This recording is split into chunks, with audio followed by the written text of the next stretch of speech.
They told us the serpent was the villain. But what if the serpent was the vibration that birthed awareness itself?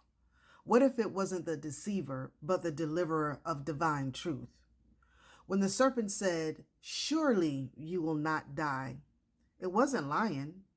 It was speaking from a level of consciousness where death doesn't even exist, where energy only exchanges form. That single phrase, that whisper in the garden, wasn't temptation, it was activation. You see, the story of the garden isn't about disobedience, it's about descent. Spirit, pure and infinite, taking on form, clothing itself in the density of matter. When Eve and Adam ate the fruit, they didn't fall from grace, they fell into form. They stepped from the realm of knowing into the realm of experience. That was the death and rebirth, the spiritual transformation from spiritual awareness into physical embodiment, from eternal consciousness into temporary perception, so the divine could know itself through contrast. In the oldest mysteries, the serpent has always been a teacher, not of deceit, but of initiation. It teaches the art of shedding, the sacred science of release. The snake's body is the blueprint of ascension. It moves and waves, it coils, it spirals. That spiral is the movement of galaxies, the curve of DNA, the current of energy running through all living things. The serpent is life in motion, the pulse of divine intelligence flowing through matter. You see, the serpent's frequency is the sound of creation itself. That hiss is not just noise, it's the same sound carried in every breath, the same vibration behind the word spirit.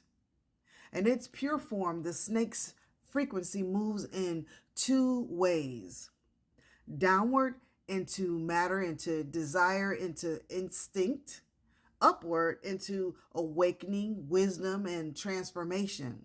That's why it lives coiled at the base of your spine. It's waiting for your consciousness to rise high enough to command it upward. So when that energy moves, it ignites your internal fire. It transforms your shadows into strength, your pain into power, and your mortality into memory. That is resurrection energy. So when the serpent said, "Surely you will not die," it was declaring the eternal law of energy. Nothing dies. Everything transforms. The body may fade, but the consciousness animating it cannot perish. It moves, it morphs, it remembers. Eve and Adam didn't die that day. They awakened. They died to the illusion of oneness without choice and were born into the duality of experience. They became the bridge between heaven and earth.